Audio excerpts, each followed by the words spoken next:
Mrs. Moore, good evening, and distinguished members of the school board. Steve Johnston, Director of the Community Alliance of St. Joseph, and thanks very much for a few moments to address you here this evening. I know later in the agenda there's some very important issues that are going to be coming up, some new suggestions, some new thoughts, some new processes with the PACT process. And I've had the opportunity to speak with you before about the PACT process, and one of the things that has impressed me and many members of the community, certainly the St. Joseph Metro Chamber and the Community Alliance of St. Joseph, is the community engagement. Extremely positive, open communication and transparency, and we appreciate that very, very much throughout the entire process. I know some 6 months ago, after you had an opportunity to review the initial proposals, it went back to the community again, and we appreciate the additional input that you were able to secure. But the community engagement, the open process, it all leads to coming down to an action plan. And I know you're getting very close on that. And we have some representatives here this evening that we're not going to ask to call on individually, but Mrs. Moore, with your permission, I'd just like to call out some of those folks this evening who are here tonight in support of the PACT agreement and the proposals that are forthcoming this evening. First of all, right up here on the front row, we have Brad McAnally, who was with Hy-Vee. Hy-Vee store director. He's also the current chair of the Metro Chamber and will be chair-elect of the Community Alliance of St. Joseph, and also chairs your St. Joseph School District Foundation. Additionally, we have Matt Gordy. Matt, where are you? Just raise your hand over here if you would, please. Matt is the Northwest Manager of Kansas City Power and Light and is also the chair-elect of the Metro Chamber of St. Joseph. Rick Groniger, did Rick sneak in? He was going to try to be here this evening. Rick is with Altec Industries. He's the current chair of the Alliance and hoped to be here this evening, but I know we had a possible conflict that came up. R.T. Turner, who is the Buchanan County Presiding Commissioner. R.T. is here in support of the proposals forthcoming later this evening as well, too. Mayor Bill Faulkner had a council meeting this evening and was unable to be here. They had a work review session right before they started the council meeting, but the mayor wanted to be here this evening and sends his very best and positive thoughts about the overall PACT process. He also has joined you here with the school board in past sessions as well, too. And finally, Ted Allison, President and CEO of the Metro Chamber. Ted is in the back here as well, too. These folks are joining us this evening in support of our community. It's in support of the young people of St. Joseph, Missouri, and the importance of moving forward as a community. So we want to congratulate you on the progress that has been made to date. We want to give that encouragement, that endorsement as you move forward for the future. The business community and other folks in this community are very supportive of the process. Thanks very much for your dedicated time this evening, and we look forward in the future to moving forward with you as you move forward with the proposal. Thank you very much. Thank you very much. I really appreciate the opportunity to speak to the distinguished board and kind of give you an update of where we're at in this whole process. So, as you recall, in the very beginning, what we looked at is a long-range plan for improving the overall performance of the St. Joseph School District, student-centered, instructionally sound, research-based, fiscally responsible, and then the steps to be taken to implement that plan. So really that was our initial effort, and we got together with a facilitating team, many of which we didn't know one another in many situations. Some of us we did, and we started to put this whole process together. And I'm just going to kind of talk a little bit about that. If you look at this next slide, shows all of the facilitating team, both in what we called PACT 1 and PACT 2. And I'm not going to read everybody's name, but I'll certainly give the opportunity to look at that list. It's a list of people that I cannot tell you how impressed I've been with how much time and energy and effort and care that they've taken into this process. Certainly recruiting neighbors and recruiting other people to come to our community engagement sessions. We had a lot of meetings where we would meet in the evening and look at the information that came out of the last of a community engagement session to really make sure that we were getting everything down and that we understood what everything meant. We've had a lot of meetings and a lot of great discussions, and I can tell you that I've just been so impressed with how this group has really kept the initial vision in place as we're trying to put all this together. I'd also just call your attention to on right-hand part of the screen, we had student representatives, and it was great when we had student representatives asking us unique questions and giving us unique input. That, you know, somebody that's in high school looks at the world a little differently than what we were at times. So that was exciting.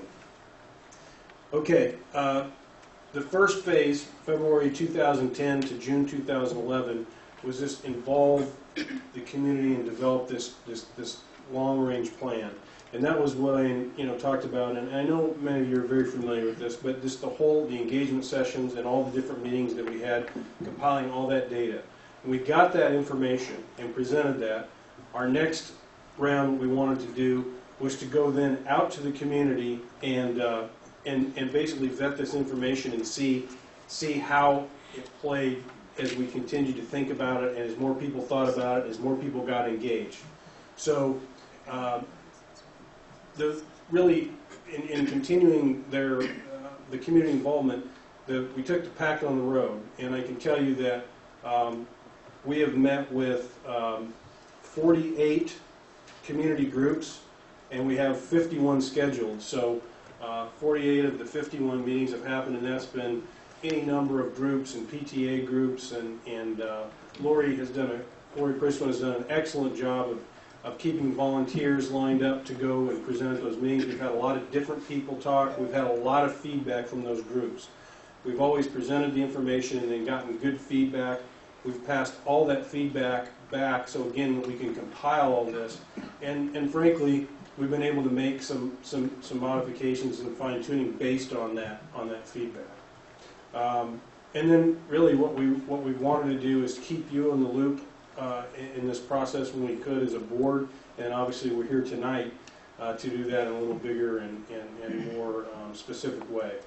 But that's really where we're at, and I can just tell you that it's been a very interesting process, and I can't tell you how many people have told me that they really appreciate having a say in what we're thinking and what we're trying to do. I would love to have a total of how many volunteer hours have been put in by this community just to this point. It would be a staggering number.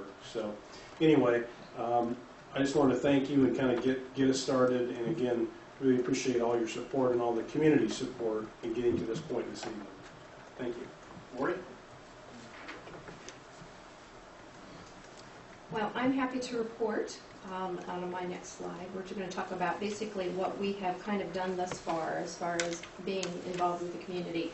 The brochure, we handed out those brochures.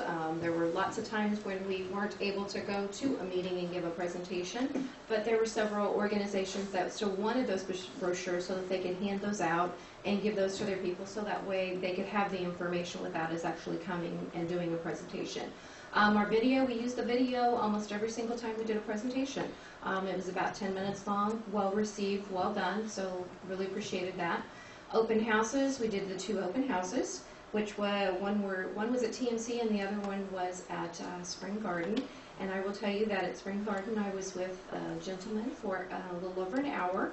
He brought in his notebook and he had done his homework, which was awesome because he came in with his printouts and he had his questions and he had them marked, and we went over every single question that he had. So really, even though we had low numbers at those open houses, it was really worth it just to have him there because he got his answers, he was satisfied, and he was happy when he left. So if it was all just for him, it was worth it. I was nervous whenever he first came up with his notebook, but and as a volunteer, you never know if you have all the answers, and luckily I did. So we've done lots of different media events. We've done lots of interviews and different things like that. And we also did the walkathon, which was it was a nice Saturday morning. It was a little early.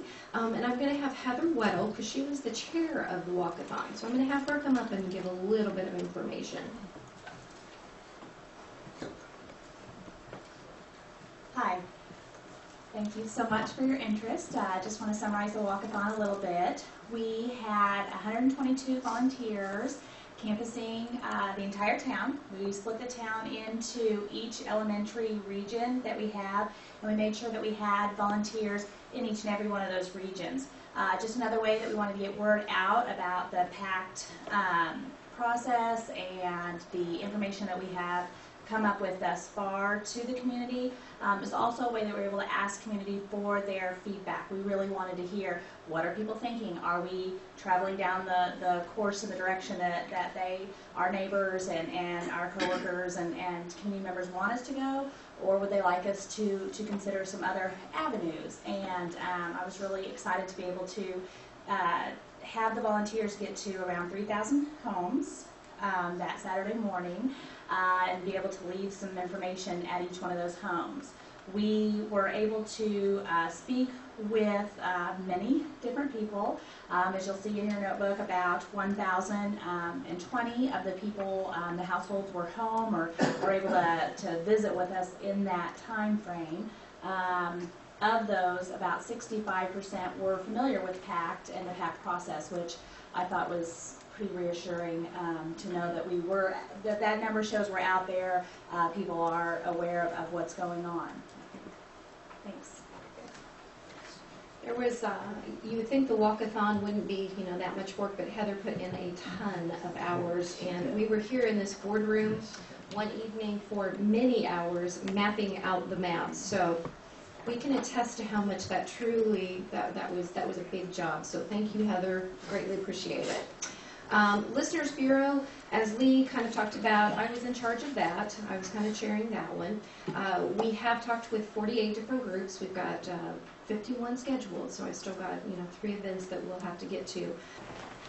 You will see that in your notebook there's a feedback section, and in that feedback, basically what I have done is I've kind of put together a summary of what happened with the Listeners Bureau. We talked to directly 1,613 people. Indirectly, like I kind of spoke about earlier with the brochures, we dropped off about 300 of those, so that's at least 300 more people that we know of. We do know that there were a couple of organizations that we went to that literally had a box of brochures, so the number that went out was greatly, it was a lot more than what we had in the room because they took them out to their own folks. So I just thought that was pretty awesome. Over 1,600 people that we've talked to. All 23 of the PTAs had an opportunity to give their feedback. So we went to most every school. We combined North and the South Ends just to try to get, we were kind of under the gun. We were running out of time. So we had to kind of put those together. But this is just a list of some of the things that were really, almost every single meeting, these would come out, these topics. So I just kind of put those down there for you. And the comments that are also in here for the walkathon, also for those that were collected at the open house, the ones that were submitted online and the ones that were mailed in, those are not included in that 1,600. So those were directly how many people we got a hold of, and indirectly there were more than that. You will see in the, excuse me, in the next few pages, the next 18 pages or so is from the Listeners Bureau. This is for every single meeting that we did, every presentation that we did. These were the comments that came out from those. So you will see, and it's not probably every single comment, but it's the highlights. So there's lots of information there. Also, the feedback that we got online is also in here, and the feedback that Charisse had gathered is also in there as well, and Heather's report on the walkathon is also at the very back of that. So you have a lot of information to take back with you and to take a look at and really see what folks are saying, so that you can make a informed decision.